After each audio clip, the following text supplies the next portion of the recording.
why is Kabza the Small? He's been the hottest piano producers for the past 4 years. He's never gotten a single deal. An endorsement deal, yeah? Zero. Single alcohol brand advert. Zero. Oh, Crown is... That doesn't count, my man. Crown, it is the king of piano. It counts, though, at least. But you get what I mean, dog. But do you think some...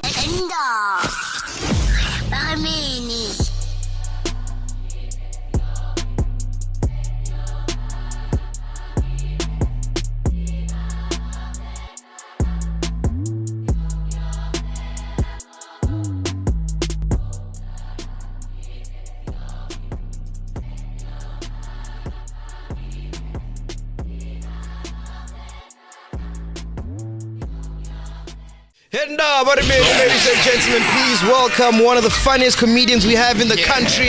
Give it up for Donavan, David Goliath. I need that thing. I need it here. I wish we had a button. Press. You know this nigga speaks better Xhosa than I do, bro. He's fluent, dog. He's all the way from the... As Tete Mfundin. You see, the moment you said Mfundin, I'm like, this is not going to go well at all. Once you said Mfundin, I'm like, yo, no. Don't you find it weird how people in Joburg who try and imitate Xhosa people, they always go, yeah, Mfundin. It's always that word. Why is it specifically Mfundin? Mfundin. So you're like a Xhosa man in a colored body. No, you know what? Dude, I grew up Mthatha in the Eastern Cape. You know what I mean? And all my friends were Xhosa growing up.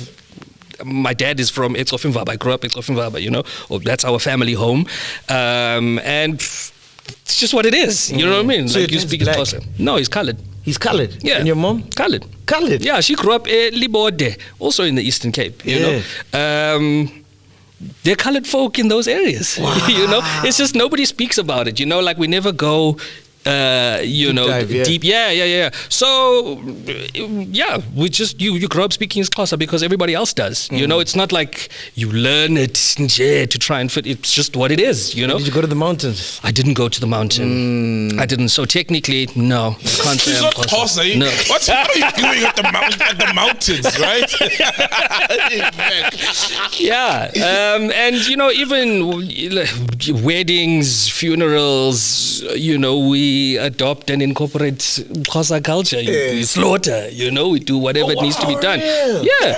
Yeah, because it's where they're from. You know, that's what they know, and it's what we do. So that's what it is. Dude, before we talk about your career, please explain the Goliath thing. Yes. Because you and... Who's the other Goliath again? Jason and Nicholas. You guys are related? No, we're not brothers. That is why I don't understand. Please. Yeah. Okay, so we met on stage 10 years ago, right? And I'd just gotten into comedy. A few months later, Jason and Nicholas decided they want to do comedy as well. We met at Cool Runnings, the underground. Yeah, I love Cool Running in Melville. The Haven. That's where everybody started. Yeah. Everybody. Why didn't it close down, dog? Fuck. I don't know. Yeah, no, it was quite a thing when it closed down. It's so weird. I did the last show just before it closed down. Wow. Because I did the show, and then in the week they sent a message on like a comedian WhatsApp group to say, this is it. You know, nobody knew why it was closing down. Yeah. So we met on stage, and we were like, hey, you know, same surname. And I'd known of Jason because he was in a lot of TV ads. Okay. Before, and then he knew me from working in advertising. So we just kind of knew of each other. It's the only other person I've ever met with the surname Goliath. And they'd just done a set, and we were chatting backstage, and we just hit it off, and that's how it started. That's so you guys are not related at all? We're not. So Jason and Nicholas are cousins. And then Kate Goliath, who's our manager, is Jason's sister. Whoa. Yeah, no, it's wild. And you know what's weird is people still think we're brothers to this day. Yeah. So people brothers. say Goliath brothers, and sometimes we're just like, yeah, sure. Whatever. That's what it is. Because it helped us. You know, it worked as a hook, you know, because it was something interesting to write about. Initially, people would think, how is it possible that... We were like the Wayans brothers. Yeah. We're brothers, we're happy, and we're singing, and we're colored. You see how perfectly it works? Kind of like that. And we'd get calls, to do interviews because people wanted to know about this. And when we get there and they go, so how is it possible that you guys are, how is it possible that three brothers are doing comedy? Then once we drop the bomb, they're like, whoa, what are you talking about? And the strange thing is, this is the weird thing. It's like psychology is an interesting thing. Okay. Because people, sometimes they would look at us and they go, no, but you guys look alike. Like, no, we don't look alike at all. At all. It's because of the association with the surname is uncommon, obviously. We all do comedy, so there must be some form of connection.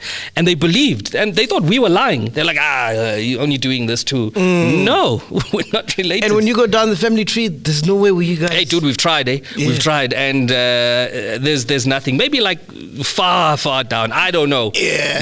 So I don't know, bruh. Because there aren't many Goliaths, I don't even know anyone else who's a Goliath apart from you guys. Really? Yeah, I've never met Goliath. You know what? In my And life. since we started the brand Goliath and Goliath, then people started popping up out of the, hey, cuz. Who is this now? Now all of a sudden there are many Goliaths out there all over the place, So... yeah, it's weird, man. And I'm glad that you mentioned my second name up front because a lot of people don't even know that my second name is David. That's funny. In fact, when I got here, Mac was calling me, hey, David, what's up? I'm like, yes, I want him to start this thing by calling me David. Yeah. And that was my grandfather's name. Yeah. So my grandfather was called David Goliath. Yeah. You see me, I've got like a barrier, just to break that. But he was David Goliath, like straight in. I don't know what his parents were thinking, but... yeah, bro, that's me. I wanted to ask you, was there pressure to live up to his name?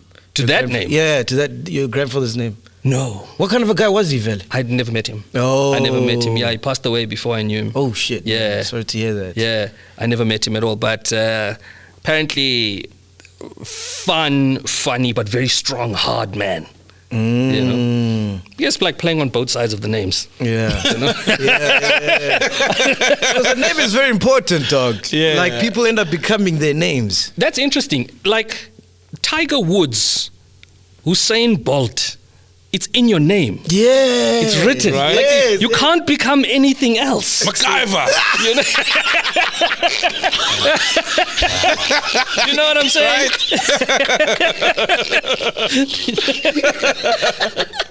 And like, what happened to your crew, the hip hop crew you're in back in Mthatha? What's it called? Outbreak crew, yeah? Ah, man. Nigga was an MC, bro. I used to rap, You bro. spit bars. Oh, bro. More than the chocolate islet shop, right? Yeah, man.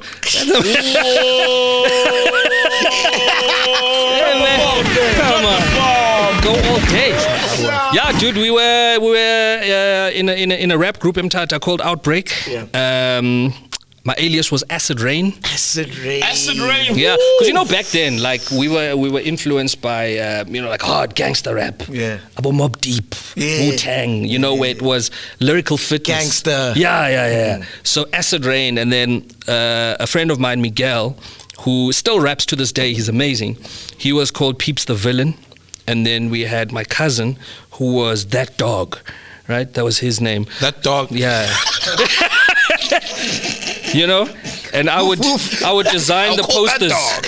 I'll design the posters. Man, I'll send you a picture of like the poster. I still have one, and I would draw them. So I could draw back in the day. So I would draw the posters, and then wherever we're performing, like at school, Mr. and Miss Mthatha, Mr. Sales House, whatever competition it was, if we got called, and we had like one song, bruh. Then we'd have to go, we'd put these posters up, and that's where we would perform, And then I moved to PE to go and study, and the group kind of fell apart. Yeah. Because you're the other Beyonce, yeah?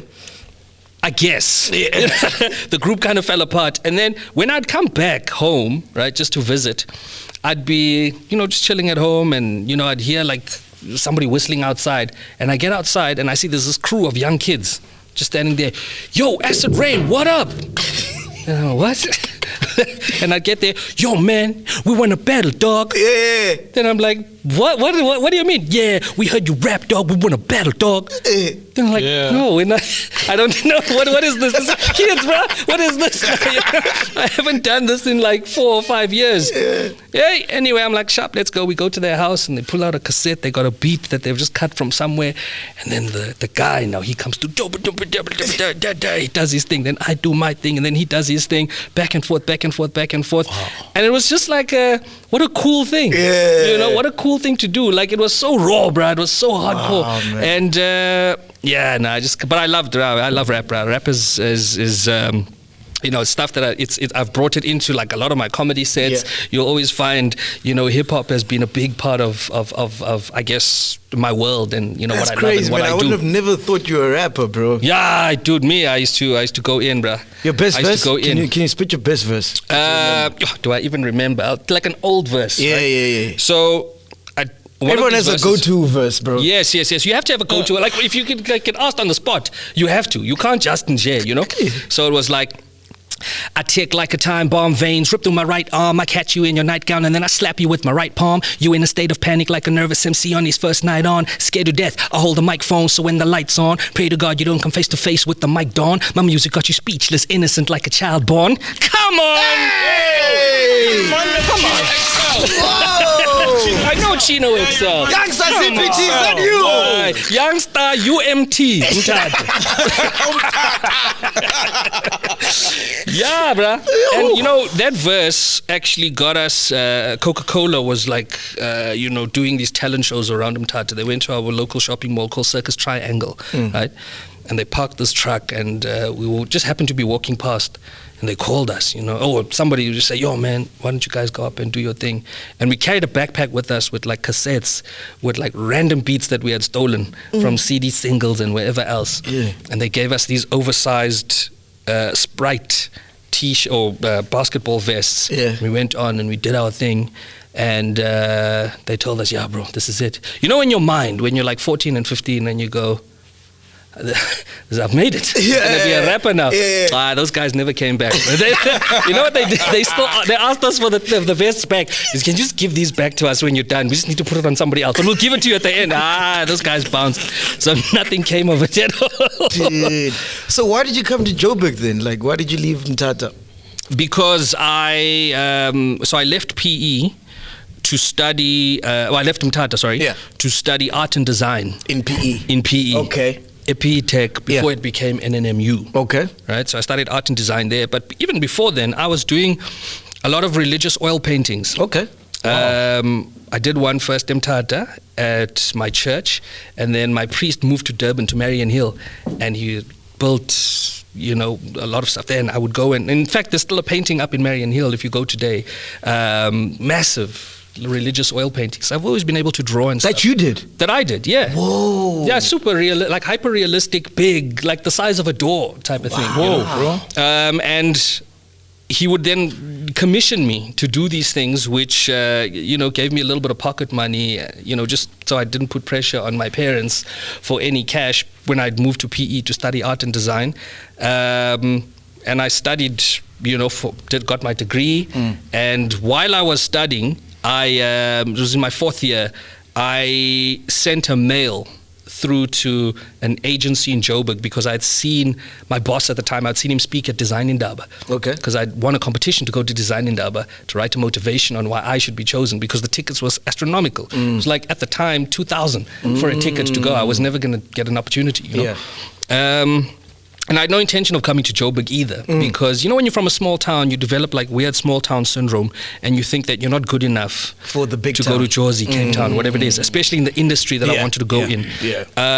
And I saw my boss speak at Design Indaba and I was blown away. And I just emailed the portfolio through and I got a reply the same day going, hey, man, this guy wants to chat to you. We chat on the phone. He's like, you sound interesting. Yeah. You've got an interesting name. You come from Mthatha. There's all of these things, Why should we hire you? So I explain. And then 2 days later, they fax a contract through to me. Wow. And they go, there's something about you. Don't know what it is, but I like you, and there's something about you, and I think that you'll fit into our agency. I signed that contract, I sent it back, and only 2 months later, I drove in my City Golf with no aircon and a tape deck. Listening to your wet rhymes. And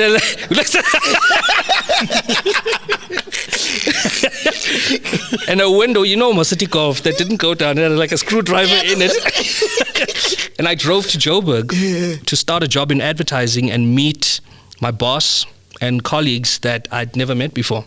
Wow. What is the title? I was an art director. For the agency? At an agency, called Network BBDO, which at the time was, I think, number 3 in the world. Yeah. So Network BBDO launched like the What Makes You Black Metro FM ads, those big ones, Whoa. Yeah. They did that. So I was like, this is where I want to be. And you must know, bruh, when you come from a small town and you mention that you want to study graphic design. Sure. There are no mentors there. No. What is that, dog? Exactly. Where are you from? You're from Polokwane? We're Toga. You're from Polokwane, no? Or where are you from? Venda. Yeah. Venda. Where in your hood, who can you go to there to say, can you just break down graphic design for me, please? Man. Nobody. There's I no still have to mentor. break down podcasting to my grandmother. You know what I mean? I'll never forget, my bruh. aunt. I was in matric, no? And I had decided I wanted to do this thing. And the only reason I decided was at my school. I went to a school called Zingisa Comprehensive High School. When there's comprehensive in it, bro.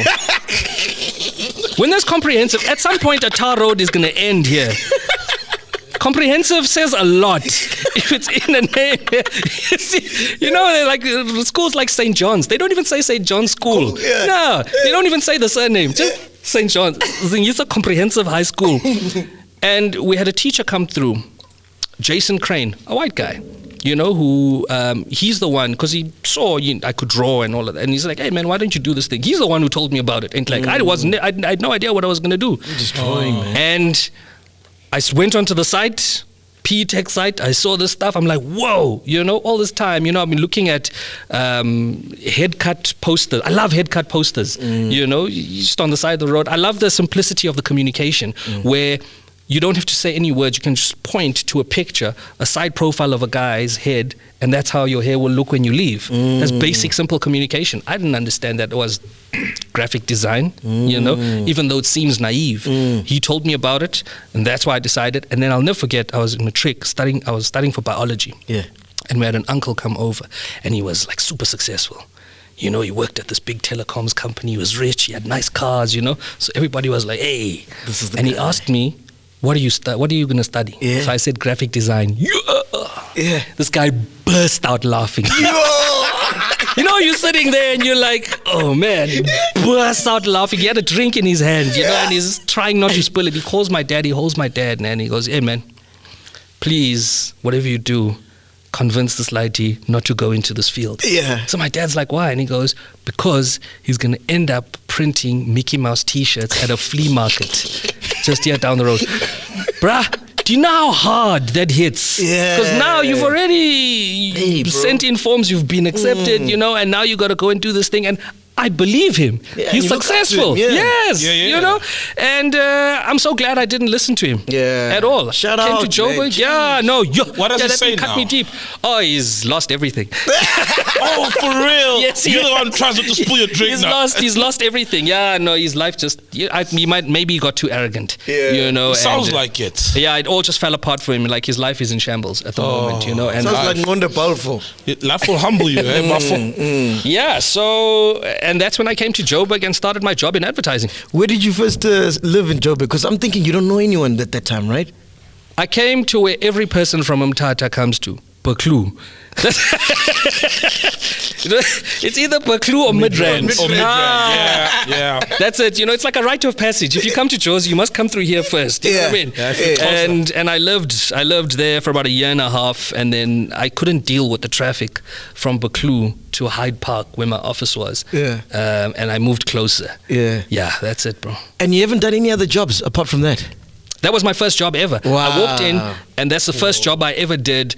Man, it was such an experience. Like I say, somebody from a small town getting exposed to the things that I was exposed to was massive. First of all, you know, they pull you like on set, you know, you come and hang with the big guys here while they're shooting this TV ad. Now you're seeing the celebrities that you're seeing on TV who are starring in whatever else. We're at the SABC meeting people that I've only ever seen on TV. It's mind-blowing, but I'm trying not to like freak out because no, I got to act like professional here, you know. Who's the first celeb you saw? The first celeb I saw was...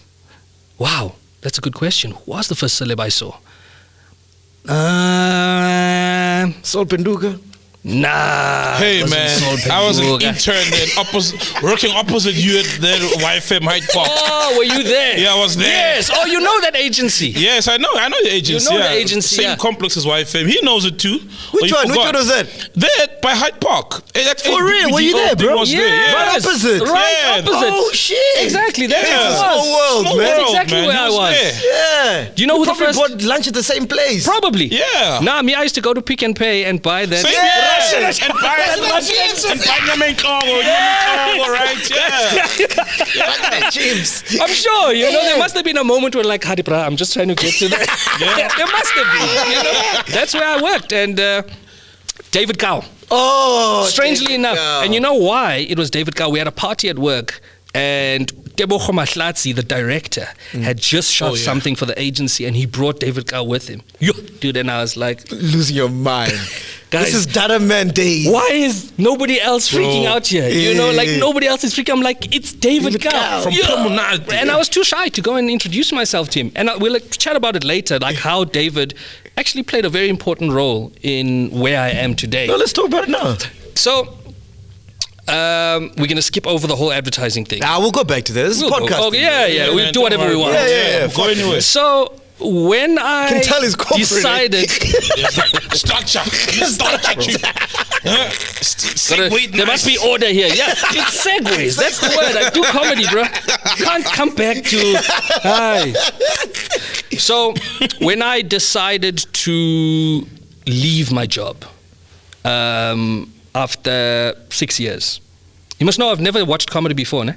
I've never watched comedy live before. The first time I watched a stand-up show was like in 2010. Tolesmo, ne? Tolesmo, Ndumiso Lindi, John Flismus. Cool Runnings. That's the Cool Runnings lineup, dude. man. So these guys were on stage and I was like, what? How are these guys on stage telling stories and jay about their lives? Just, they got the audience in their hands. And getting paid. And getting paid. And that's what I started missing from advertising. You know, I just hated that if I come up with an idea, it's got to go to somebody to approve and then go to another person, then go to a client. By the time it comes back to you, it's not yours. And I was burning out completely, man. I was physically, mentally, totally unhealthy. Gone. And not being paid, you know, wasn't being paid well at all. So I decided, let me give this thing a shot because this is what I've been missing. This is what I want to do. And I wrote a 5-minute set. I performed and... Ndumiso Lindi, actually, another one I must give a lot of credit to. Yeah. He saw me perform and I did a second and a third show where Uskumba was at. Yeah. And Skumba invited me to Tembisa to perform. His hometown. Yeah. So I'm in Tembisa, you know, on Skumba's lineup. Ndumiso calls David and says, Dave, come through. There's this kid, you know. David comes through. You know, and he sees me perform and he's like, hey man, that was nice. And this is how Dave talks to you. Dave's always like, so he's got like his phone and he's like, yeah, that's dope, bro. That was nice. That's rude. Yeah, No. He's because he's busy, like chatting here, but he's just like he's trying to like give you attention and give this person attention, you know. And he's like, because he has to bounce now, because he just came to see me and he has to go, but now he's explaining, but he wants to chat to me before he has to leave, you know. So it's like, dude, that was dope, bro. Listen, do you know Blacks Only? What? What are you saying? He's like, yeah, do you want to come and do the show? You can come, I'll give you 5 minutes, you know. I think it was Santon Convention Center, whatever it is, packed. I'm like, what? Yeah. And he puts me on, and I've been doing comedy now for like 6 months. Wow. Whoa, bro. Yeah. And he puts me on, and dude, what? Yo, that, you know, after that, if you've ever jumped on stage and done comedy, the second you get that tsunami of laughs hitting you, after you've thrown out an idea that people relate to or resonate with, you can't, it's an indescribable feeling. There's no coming back after that. Better than orgasm, ne? Yes. Yeah. That's yeah. But I think that was it for me, bro. Yeah, so David was very instrumental, you know, in making me go, yeah, I think I've made the right decision here. This is the industry that I want to play in. Weren't you nervous? It's been 6 months, bro. You don't know what this crowd likes. It's Joburg. You're new in town. I was nervous, but when you're working for a big ad agency, you're often being sent into a room to present an idea that's going to cost 20 million, and you want the marketing person, whoever, to hand that over to you. Yes. So that's where your skills come in. You've got to be able to... Yeah, you get involved, you know. So I think the ability to get on stage and speak to strangers, you know, it's something that's always been inherent in me. I mean, when I was a rapper, you know, that helped. I was always in like, you know, school plays or whatever it is. So I'd always put myself forward. You know, I guess I like the attention of people reacting to my crazy thoughts. So yeah, man, it was nerve-wracking, obviously, because you're also on a lineup here with massive dudes. You know, it was David obviously on the lineup. Chris Mapane was on that lineup. I think Sfiso Nene, Tips, Shampunizer was on that lineup. Who else was there? Pops might have been on that lineup as well. It was big, bro. It was a very big lineup. And they're all doing well, bro. All those guys on that lineup. Oh yeah, they're killing it. Oh yeah. No, absolutely. When did you know you were funny? You know. I think you always kind of know that you're funny. You're often always the dude who's kind of cracking... Class clown. Yeah, you know, and class clown, like Jason Goliath, actually is the best way to describe it. You know when you pry funny. You're chilling around the prime, you're always the one kind of like waiting for the last punchline. The guy has just killed it here, but you go, let me take your... I'll take all your attention and your shine and kind of throw it in. That's always a weird question, you know, if somebody asks you, when did you know you were funny? I don't know, you know. Look, there's funny people, but they're not funny enough to be on stage. Yes. You know, like when you're funny enough to be on stage, how do you know that? I think when you know, comedy is such a difficult thing, and a lot of people always see the end result of comedy. They see you on stage doing it, you know, for 5 minutes, 10 minutes, 15 minutes, or whatever it is, and they go, that's dope, I want to try it. But the process of writing and believing that this sequence that you've put together here, that you're going to throw to these people, hopefully it's going to resonate with them. That's the hard part, you know, because you can doubt yourself. Because, you know, that's why an MC is always so important in a show, because the MC is kind of like the sacrificial lamb. Yeah. He tests the waters and he gauges the level of energy. So you always have to be listening, you know, to where they're at, you know, what are they responding to, and you're constantly changing your mind. If you're a DJ, you need to listen to the DJ before. Same. Yes. To see just to kind of see where they're at. But you also can't go, okay, I need to do this set because I think this is what they want to hear. Because then you're always pandering towards the audience and you're not really selling your true self. Because if there's 6 of you on a lineup, all of you are gunning for the biggest laugh. You want to be remembered. You want to be the guy that gets remembered, whether you went first, second, third, fourth, or last. Yeah. You want to be the guy that goes, yes. You see, that dude was that thing that he did. And that's what separates people, you know? But doesn't that make you tank sometimes at shows? Oh, all the time. Nah. All the time, bro. And that's the thing that makes it exciting. Because if you're trying new material, and you have to try new material, you never know if it's going to work or not, you know? Dude, you know how many times I've died on stage? It's the worst thing, but there are 2 ways you can look at it. And we've seen young guys come on our stages that we've built as Goliath and Goliath. They try this thing out. They're confident and arrogant before they come on, you know, I did this show wherever and I killed it, you know, I've got this, blah, blah, blah. And then they die, you'll never see them again. Ouch. You'll never see them again, you know, because they can't deal with it. They can't deal. It's harsh, bruh. Because you are your most vulnerable on that stage. It's you and your ideas, and that's it. It's a one-man sport. Nobody else can help you, you know. And the audience decides whether they like you or not immediately. It's immediate. I did a show once, also with Uskumba. We were in East London. And there was a guy from East London, and he was I can't remember his name now, but he was an actor, you know, and on a big show, what was it? It'll come to me. So because it was his hometown, they were like, dude, you close the show. He's like, these are my people, man. I can close. So now you made a big mistake because when he found that out, he was like, sharp, I'm closing the show. The lineup was massive. There were like 8 or 9 comics on the lineup, you know. And when you're in the Eastern Cape and you ask homies to jump on and you ask them to do 5 minutes, you got to wait for 20 minutes there before they come off. Yeah. Because once they have fun, they go, you know. Go, yeah. So he's going to come on much later and he knows it.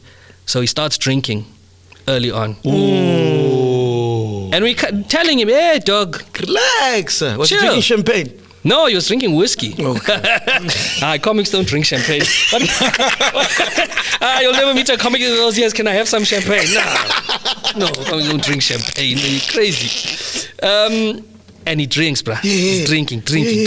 And we keep telling him, slow down, you know. After every comic, after every guy that comes over, maybe he was nervous, dog. He wasn't nervous. These are his people. Yeah. You know, and he's done this he's before. too comfortable. He's too comfortable. Yeah. That's the thing, you know. And it's something that we'll talk about afterwards. He's too comfortable. By the time he comes on, right, he's already out of it. But he's like, don't worry about it. I got this. They introduce him, comes on stage, arms up. Look at the me. man. Yes. Look at me. The audience goes crazy because they see who it is. This is our guy, you know. Yeah. And he goes, drops his first gag. It's okay. Drops his second gag. Little chuckles. Doesn't land. So then he goes, you know what? Let me do this again. I don't think the MC did a good job of hyping me up enough. Let me reintroduce myself. He reintroduces himself. Ladies and gentlemen, please welcome. Comes out. And he gets to the front of the stage. He's got the mic. He takes his jacket off, rolls it up, throws it into the audience. The audience member catches it, rolls it up, and throws it back. Now it hits him. But you know what was the worst part? He's holding the mic, and then you hear... You see, it's that... You know when you hear a microphone hitting a tooth, then you're like... Dude. And the audience bursts out laughing. Now he's trying to recover. They keep going back to this thing over and over again. Eventually they start booing him 5 minutes into his set. This man has to do 45 minutes to close this show. He's the headliner. He's the headliner, man. And they've been waiting for the headliner. Out. That was it. He had to bounce. He had to leave the stage. Then they started calling back some other comic. Who was it? To save the day. Yeah, bring that guy back. A guy who was just an open spot. Anyway, he smashed it. Yeah. They brought him back to close the show. Fuck me, that's crazy. Man. You know, and that's the thing, bro, with this, with comedy. Yeah. Any comic will tell you, they're always a little bit nervous before they go on. Always. Because you have to leave room for something to go wrong. You got to respect the audience, you know. Just because you killed it yesterday or the day before, this audience might be different and they might not like you. You always have to be prepared to fight. You're only as good as your last show. That's it, bruh. That's it, you know. And with us, it's like hitting the reset button every single time because audiences are different. You can't take the same set in Jersey and just go to Durban or Cape Town, you know. It's one country. But every province has dynamics that you have to, you know, you evolve your material and change things here and there to fit to the rhythm of that audience. Bruh, I've done a gig in Durban once where this homie, it was a strong lineup, bruh. Yo, Celeste Ntuli, Riyad Musa, Nick Rabinovitz, big, like a big lineup, you know, heavy hitters only. We are 3 comics in, and this one Bali from Durban, he's an old Bali. Goes on, I'm like, hey, this Bali is wearing a full suit. He goes on, dude, you know when people are running out of their chairs because it's pandemonium here in this room. It's like 2,500 people in this room. He's got them here. Wow. Right? He's supposed to finish on 10 minutes. They chanting. So now the organizer's like, hey, carry on. That's nice here. This guy destroys. Right? He's the 3rd comic on. He absolutely obliterates completely. Every comic that came after suffered. Yes. And you know what's weird is he does email and internet jokes. And we're like, yeah, but how are you just telling... What are email and internet jokes? You know, I mean, if there's a joke written about, I don't know, Obama. You know, you see a joke, like a meme, you know. Oh, so okay. he just switches it up and he makes it South African. He replaces Obama with Cyril Ramaphosa, for example. Shit code. Yeah, I'm like, hey man, what the heck is this, man? Like, and you know what he said? He was like, straight up, I didn't say I'm a comedian. I said I'm a joke teller. Hey. Like, whoa, bro, you are playing What this a comedy switch thing on up. God mode. Destruction. Is that why you haven't been on stage for the past 2 years? He hasn't been on stage for 2 years, Still bro. licking his wounds. No. This was long ago, man. This is like 5 or 6 years ago. No.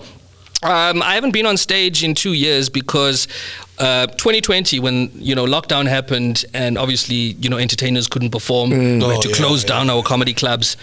You lost money then, eh? We did. Jeez, yeah, man. we did lose money. Sorry Look, to we had hear a comedy club in Melrose Arch. Yeah. Which was You had.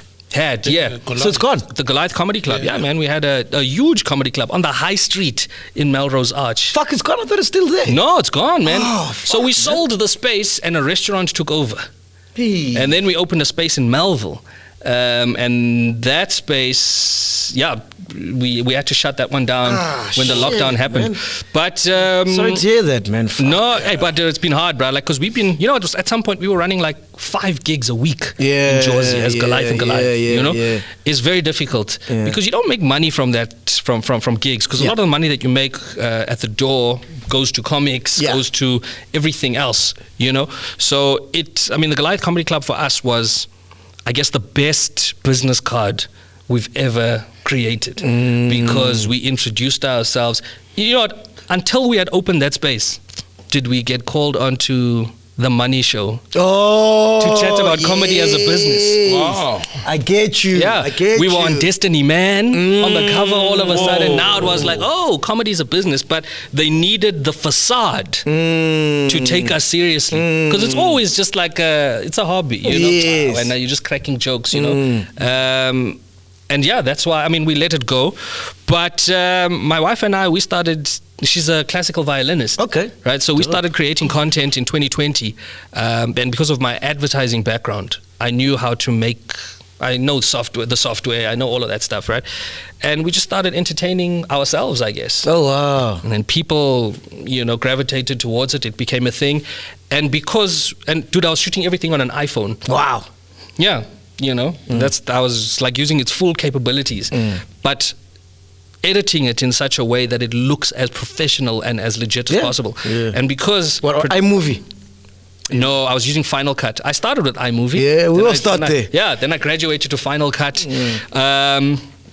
But big brands, because production houses were shut down and nobody was working, brands would then reach out and go, okay, Sharp, we'll come directly to you.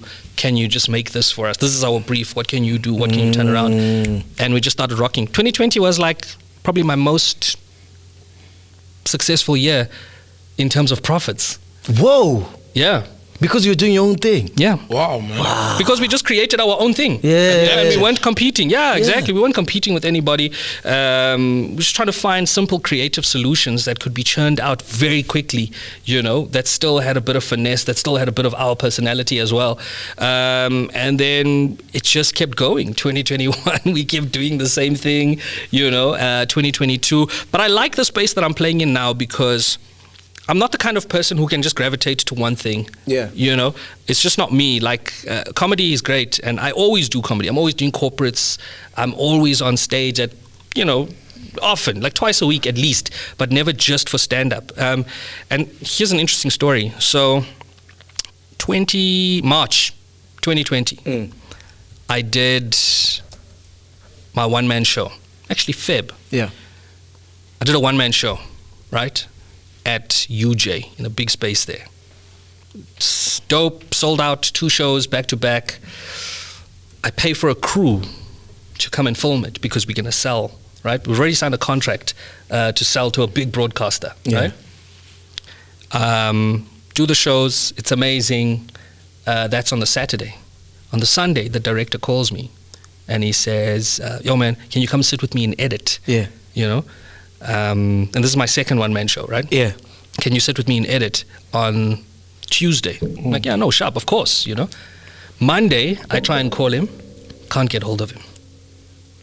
My manager, Kate, is like, yo, man, have you seen this guy? We're trying to get hold of him. Can't get hold of him. Tuesday, nothing. Wednesday, Thursday, Friday. After 2 weeks, obviously, a missing persons thing goes out because now nobody can find him. Is this a serious thing now? It's very serious. Whoa. And then it turns out he was killed. Yo. And then, bro. Lost the footage. Never got it. Yeah. Oh, damn. So to this day, I've never received the footage. Nobody knows where it is. You couldn't get your hands on the computer? No. It's probably part of evidence. Yeah. But we'll never see that show ever. Jeez. And that was a big knock for me because it was quite an emotional thing. Yeah. It was a very emotional thing that And it's costly. Yes. It was very costly, and we obviously had to pay up front, to make sure that, the crew's there and the crew's strong. Bro, I never got that footage back, and I will never get that footage back, and I think that also just kind of threw me off a little bit. Man. It was hectic. Because when you're building up to a big one-man show, you put everything into it. Everything. Yes, and the best jokes. Yeah, dude. Everything. And obviously, imposter syndrome starts kicking in once you've got the whole thing. You're going, it's like dropping an album and going, Sharp, these are the 12 songs I've selected out of the 40 we've worked on. This is how I'm presenting myself to the world. So when something like that happens, it throws you completely. What's imposter syndrome? Yeah, I wanted to ask him that. Yeah. Imposter syndrome is that voice in your head where you convince yourself that you're not good enough. Where even though you've been working on this thing for a long time, you still somehow tell yourself, this is not good, they're not going to like it. So you sway and you never actually fully commit to the thing that you're supposed to be doing because you believe this voice in your head and you believe, you start to create scenarios where you think that this is not what they want to see. So a lot of creative people will suffer from imposter syndrome. Yeah, I do. They never go through episode, it. dog. They like somebody once said something so interesting once, man. They said, like Twitter, for example, is such a toxic place for creative people that it's sad that we never actually get to see dope ideas on here because people are too scared to post it. Because of what others are going to say. So we are honestly deprived of amazing stuff and amazing work. Some people actually just give up and they go, I can't do this anymore because of that one negative comment I got, because people are harsh, So once that imposter syndrome hits you and you start convincing yourself that you're not good enough, if it hits you just before you go on stage, the audience will feel it. Because then the energy doesn't feel the same. Organic. That's the thing about jumping up on stage, Everything here has been rehearsed and done hundreds of times. You've practiced this joke over and over and over again. But to get up on stage and make it flow as naturally as possible, like you're just chatting, you're not throwing it at them, you're with them in this environment. Every episode we do, I always think it's trash, bro. I think it's the worst episode. All of us. Yeah, we'll do, bro. It's weird, no? Yeah, it's and that's weird, exactly it. And then people are like, wow, that was my favorite episode. I'm like, what? Imposter syndrome, right? It's real. And I mean, I use creatives as an example, but it's with everybody. Yeah. Everybody suffers from that, where you convince yourself that you're not good enough, that... So how do you handle it? I just have to keep... Dude, I suffer from the worst imposter syndrome, Whoa, I just have to keep going, man. I just have to keep trying, and... it's that's weird. So weird, though. You've been on like 10 million ads. Yeah, I've done a lot of things. I mean, I always have a moment where I go, just that little bit of doubt that sets in to go, was this a mistake? Did they make a mistake when they chose you to do this? And there's no other way to get over it other than just getting through it. You have to get it done, to see what happens on the other side. Because a lot of times, I think that the drama that we create and the anticipation of failing is always stronger than when you envision it. We often don't see ourselves and glorify ourselves at the end line, celebrating. It's always just like, you always think about the process and how hard it is going to be to get there, so and I guess it comes with leaving that little bit of doubt in the back of your mind so you can fight to get to the glory at the end.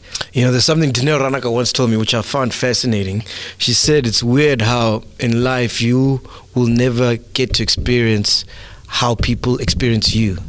So how you make people laugh and whatever, you will never get to be on the receiving end of that. Kanye actually said something like that. For real? Kanye said, my greatest regret in life is that I'll never see myself perform. Yes. Yeah. And that's true, so we never actually get to see, watching it on screen, that's... I'm looking at, I fucked layer. up here. Yes. Oh, why did I do that? Why did I laugh there? Yeah. And other people are seeing, they're just like watching this organic thing that's happening, and you're like nitpicking at all the details. Does that happen to you? So Because you All have the a thing time, in bro. your head. for real? Biggest critic. You're yourself's biggest critic. It's All the harsh, time. bro. You can't enjoy it, you know? You know what you're going to say, and you know when you fucked it up, and everybody thinks it's perfect. Yeah. Like, I fucked it up there. How's in? Yeah. Anyway, but Doug, I really envy you, bro, because you like a brand's delight. Huh? You got no scandals. Bro. Brands love you. You're clean. You're clean. It's not controversial. Researching, trying to find... Industry darling, bro. Everybody loves him. Bro, you and your wife make beautiful, wholesome videos. Hey, man. What's the source, bro? Because obviously you had an upper hand by working in advertising. Yeah. So you speak the language. You know what they want. Yes. Dude, there is no source, man. I'm just myself, you know? And I guess, you know, working in advertising, you understand framework. You understand this is going to work, that's not going to work. Okay. This is going to shake people up. If it shakes them up, how do you want them to be shaken up? So I ask a lot of questions. You know, I'm not a risk taker. I'm a calculated risk taker. I have to figure it out before I jump in and actually do this thing, you know? But yeah, dude, in terms of controversies, and you're not going to find anything because I don't get myself involved in any of that stuff. I really just try and focus on what I do.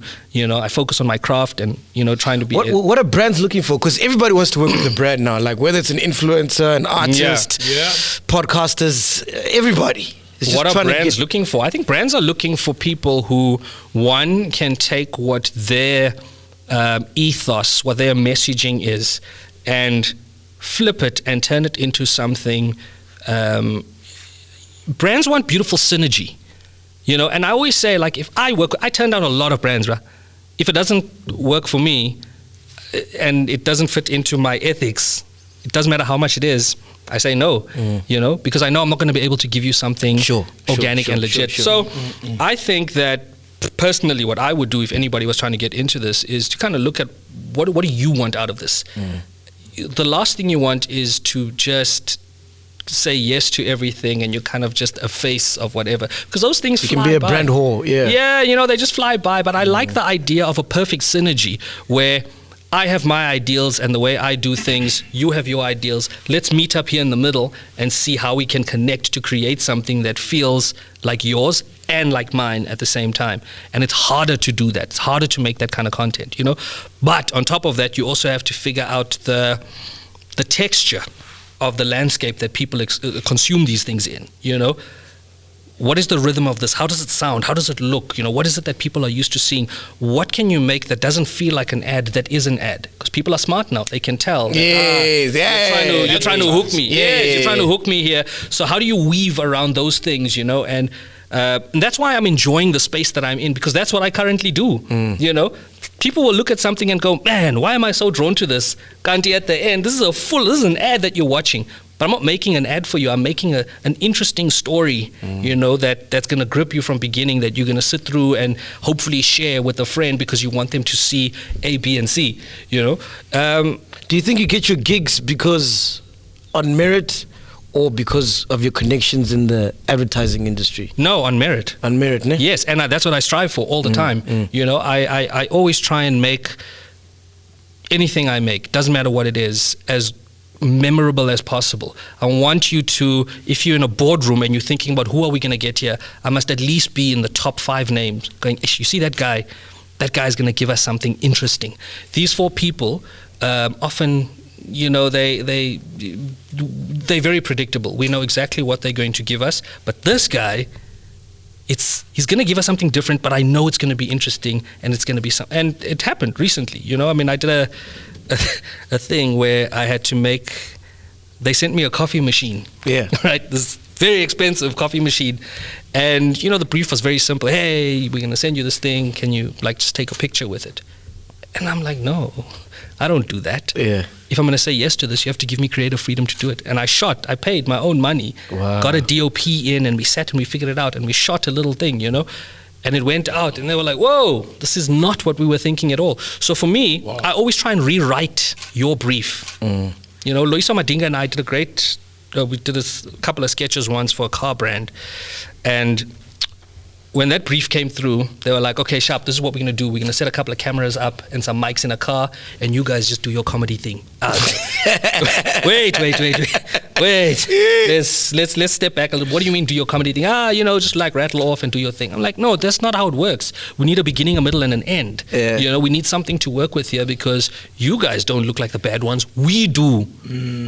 So we took the brief, we rewrote the brief, we solved the brief, and we went back and sold their own brief back to them. And we said, what we need to do here is shoot we wrote all these sketches.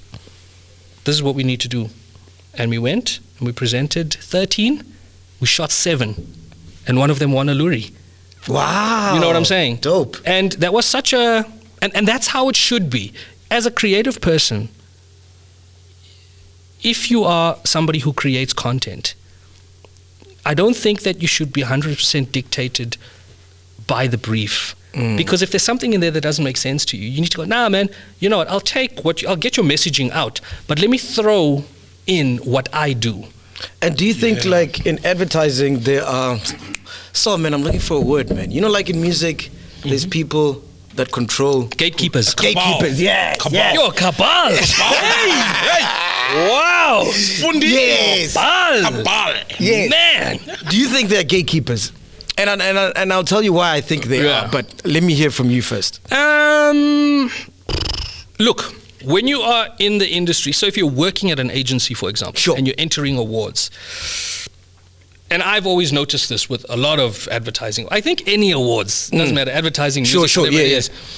Often, when you see who the entries are. By the way, how crazy are the advertising awards where they do cocaine and stuff? The Luris. Is it the Luris? I think it's the Luris. Yeah, you've done the Luris? I hosted the Luris for 4 years, man. Yeah. Whoa, bro. How crazy were they, bro?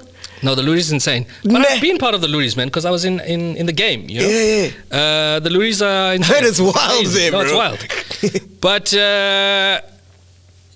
you know when you see like a list of nominees, even in music, Samas, whatever it is. Sure. Often you just I know who's going to win this. You just know. You know who's going to win. And I think in the ad game, you feel that way as well.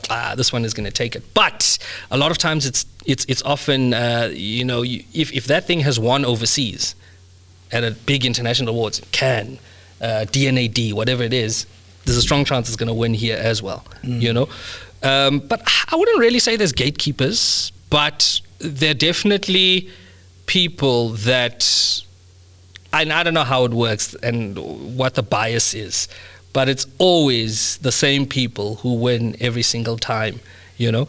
You know what I've seen, bro?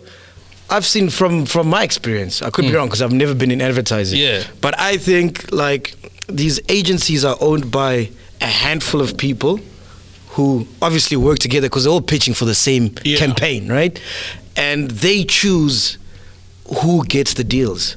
So if you lick a lot of ass to these agencies, you're bound to get more deals than other people. It's not based on merit. So for example, if a brand wants the biggest I'm a piano artist now, they're gonna go get a piano artist that they're friends with and cool with and give them that campaign, as opposed to factually the biggest, the actual. But there's that side as well. Yeah. Think about anybody who's gotten super successful and is like a hit.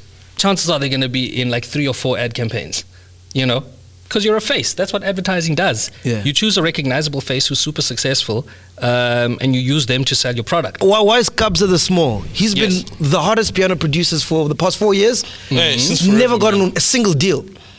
An endorsement deal, yeah? Zero. Single alcohol brand advert. Zero. Oh, Crown is... That doesn't count, my man. Crown, no, it is the king of piano. It counts, though, at least. But you get what I mean, dog. But do you think some people say no when they're like, I don't need this, I don't want this? I know you're turning down a bag. Yeah. I know you're turning down a bag, but it's like this doesn't resonate. Yeah, with me. Some people do that.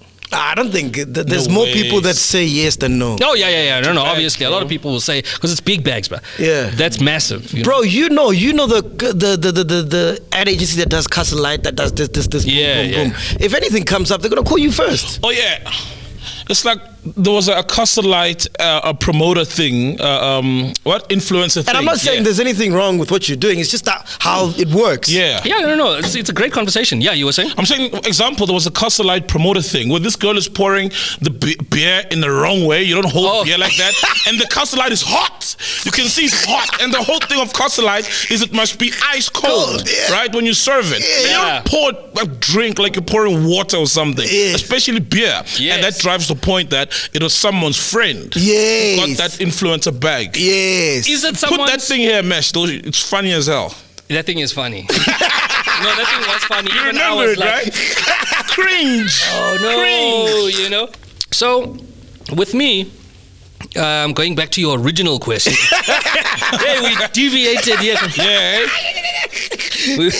We took many off ramps here. I mean, even with comedy, you know, like even with the stuff I write about, I try and keep it as clean as possible. Yeah. You know, I keep it clean. I keep it friendly and accessible to everyone. Yeah. You know, because I like to reach a wider audience. Yeah. You know, I never like to niche down and go nash up. This is the group that I'm appealing. You know, I like to play it wide and play the long game as well. I love That's it. it. Man. Fatherhood, how's fatherhood changed your life? Yo, dude, unbelievable. Isn't it? Given me like very strong sense of direction now. Yeah. You know, I say no to a lot of things right now, and by that I mean I don't just go to the opening of an envelope. Yeah, I'm like, what am I doing here? Because time is so precious to me. You know, being with my you gotta daughter. say no to that. Ah, you listen to this Yeah. guy. Groupies. No, none of that. Yeah, but so that's what it is for me. You know, it's spending time with my daughter is every single day is a very important part of getting me through my day. Yeah. You know, that's it. Man, we all have daughters. Yes. Yeah. Do we all have daughters? Yeah, it's precious, man. Beautiful thing. It's Oh, it's a wild, blessing, it's dude. Precious. It's a blessing. Yeah, Are you no. thinking about if they're gonna rock her or not when she's older? That's on my mind, bro. No, let's not talk about that. Nah. No, I will leave this podcast. See, friends are watching his brands. You know, he watches every brand under the sun. How was it working on the Real Housewives of Durban reunion? Yeah. I was nervous, man. Yeah. I was, you know, because you're dealing with very strong, powerful Women. egos. You know, they big. You know, you know what the hardest part about hosting Real Housewives was? The backlash I got. For real? You got backlash? I wanted to ask you about that. Yeah. Yeah, On Twitter. For real? Yeah, they were Twitter. roasting him. Yeah, Fat Joe was even trending. They were like, Fat Joe should have done this thing. We told you from the shit. get-go. Why is Fat Joe? Because he did the first one, right? Yeah, Fat Joe did the first one. Yeah, bro, that was nasty. And then I did the next one, you know, and I was like, yo, I had to go off social media. Me, I don't have a thick skin like you guys. That thing cut me deep, bro. Yeah, Cut me bro. so Imagine, deep, you know, man. because Fuck, man. it just, and you know what happened? So I went off of Twitter, just not to see any of that negativity. Yeah. Then I started getting Google alerts from articles that were written. Fans, outrage! Oh Or no! people sending you WhatsApp screenshots. Exactly. You're like, yo, bro, did you see what they said? Yo, I was like, Like, yo, man, nasty. I'm not trying to see that shit. then you start That's a person. doubting yourself. Yeah. Imposter syndrome. Exactly. This is before the episode even dropped. Way before. 2 weeks before. I'm like, yo, you guys haven't even seen me do this thing yet. And already you're telling me this is going to be the most boring show. We are not going to watch. This is the worst decision. Hey. The ratings are going to drop. I'm like, yeah, guys, really hard, bro. It was so hard. Yeah. Can you imagine? Hey, it was hectic, bro. Yes, I no. At some point, I was like, okay, let me not go and find all of this, you know, because it was hectic. So We go through that every week. no, Yeah, that's bro. the thing. So I did it, and you know, I started getting a lot of positive feedback afterwards. But it was an incredible experience, bro, because, like I say, being put in that room with very powerful women who have what's the word I'm looking for? You know, their personalities are obviously all different, and this is the first time they're coming together after the show has been filmed. So they've seen what others have said about them for the first time. You know, they're seeing it for the first time. But isn't that stuff scripted? What? The stuff that... No. Ooh, it's not scripted. Wow. So, you know what it is? It's edited. Oh, so if they shoot for a full day, and an episode is 45 minutes long or whatever it is, you know, so if there's drama that unfolds here, we hold on that drama. You know, it's excuse me, still TV. It's reality TV at the end of the day. And what I came in with, you know, I just came in with a bit of compassion. I'm like, I'm not going to come in here and treat you guys like the characters that people see, you know. We're going to strip that away. Let's just have a conversation. So like before we even started shooting, we were just chatting about whatever, you know, just normal stuff, just to get everybody comfortable. Because if I ask you a question, I don't need you to close up. I need you to not feel like I'm attacking you and I'm trying to get something out of you for the sake of ratings, for the sake of spice, you know. I'm not trying to start a fight. I just want to know genuinely, because I watched the show. I had to watch the show, you know, to understand what was happening. Can't just go in there blindly and just start throwing things around. We shot, bruh. Yeah. We shot for 8 hours. So we shot for 8 hours. It's a lot of time. It's a long time, you know, but it was great. It was an amazing experience, man, and something I never thought I would do, but it was intense. It really was intense, because there were moments when you could feel like tension was building. Then I'm like, at some point I'm gonna have to come here and no. Where we at right now, man? What are you busy with right now? I'm juggling so many things at the moment. Working on a lot do campaigns. Give us some, now that we know you. I can throw some things. Throw some stuff. No, I know you guys. Do a little podcast on the side. I can push this stuff. This tiny little thing, you know. This is a tiny thing. Working on a couple of campaigns. Dude, I've always wanted to make a documentary, write a movie, direct a music video. Nice. You know, I the creative space, man, I try and treat it as this organic thing. Like I mentioned earlier, I never focus on a specific niche. I really try and immerse myself in a lot of different things. 100%. So if you ask me, what's your 5-year plan? I can't tell you that exactly, because a lot of things happen within that and things change all the time, you know. All I know is, you know, I'm just going to be making a lot of stuff that makes me happy first.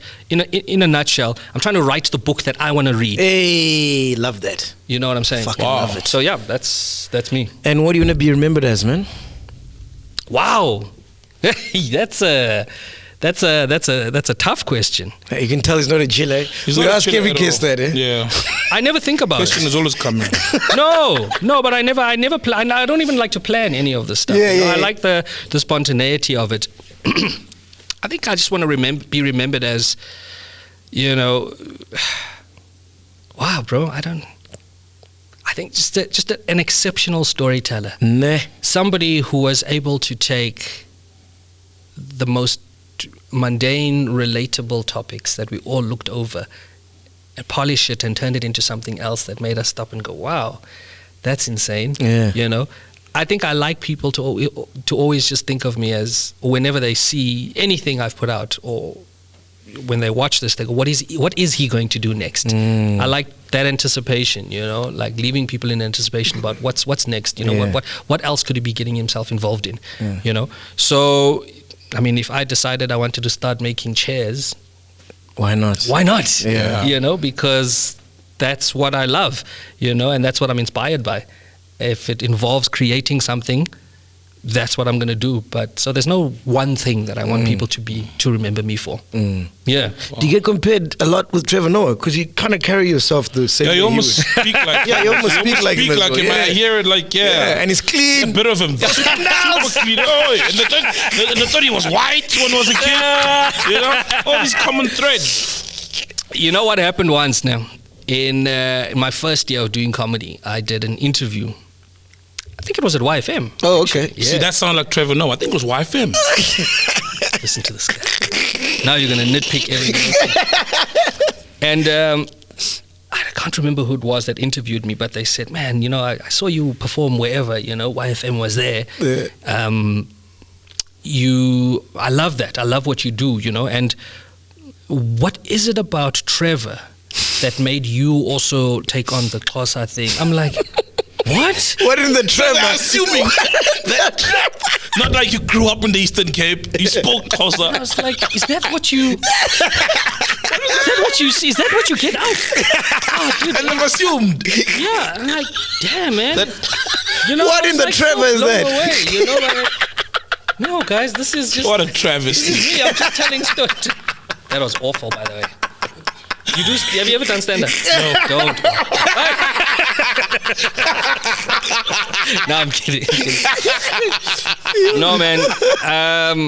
Yeah, that thing hit me, bro. Yeah, I was like, damn, is that... No, I'm just doing me, bro. I really am just trying to do me. You know what happened? I then ended up writing in a very different way, so people wouldn't see that, because this is what I thought. Then I'm like, no, man, that's... Let me come back to... How did you answer the question? I just went, no. What? I was confused, bro. You're not ready for a question like that. I was very confused. I'm like, hi, man. What do you mean? Why would you even ask me that? David Goliath, thank you so much for coming through, man. Thank you very much. Really bro. appreciate it, man. So, anything you want to ask? Yeah, man. Quick direct question. Who's the least funniest between you, Donavan, and Nicholas? I am Donavan. I mean, Jonathan. Hey, Jonathan. You there is no Jonathan. Hey, man, the other Jason. Jason, and awful. you, Jason, and Nicholas. Is there a Nicholas? There is a Nicholas. Who's the least funniest in your opinion? What podcast have you been watching? Hey, man, it's confusing. This Goliath, Donavan, David, And there's Kate, the manager. then there's Kate, Goliath. You know what I mean? No, that's you can't. That question can't be answered, because if you flip it and you go, who is the funniest? It depends on the audience. The audience decides, because we all have the our audience own, right now. We all have our own strengths. You know, we all have our own styles and ways of doing comedy. So there is no unfunny person. I've died. Least funniest. Ooh, this is why brands love him. Did you see how he No. maneuvered Yeah, that you one? tried to dribble us, bro. No, I'm not even dribbling at all. We've been broadcasting 20 years between me and you. More, in fact. Nah, there is no least funniest person, man. There is no least funniest person. I can't. That's a very unfair question, and for me to single anybody out would be like, nah. What are you saying? That makes no sense. I got you. You know. Cool, man. All right, cool, man. Thanks, guys. You guys are so disappointing. Nah, come on. There it goes. You can see. Look how he turned his thing on. Yes. What next? What's the next question that I'm gonna ask? Yeah. Hey, man, we are here. Podcast and chill. Boom. Thank you so much. Welcome to Black Excellence. Do not fear, for if you do, just sip on some grandeur.